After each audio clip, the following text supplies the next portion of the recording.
This is NOAA's National Weather Service in Wilmington, North Carolina.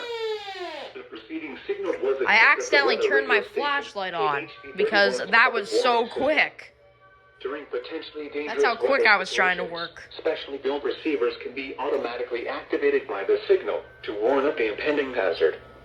Tests of the signal and receiver performance are normally conducted between the hours of 11 and noon each Wednesday. If there is a threat of severe weather, the test will be postponed to the following Wednesday. To provide the most consistent and dependable warning service possible, the warning alarm will be activated for hazardous watches and warnings for the following counties in southeast North Carolina: Bladen, Brunswick, Columbus, Pender, and New Hanover. This has been a test of the NOAA Weather Radio Public Warning Alarm System. We now return you to the normal program schedule.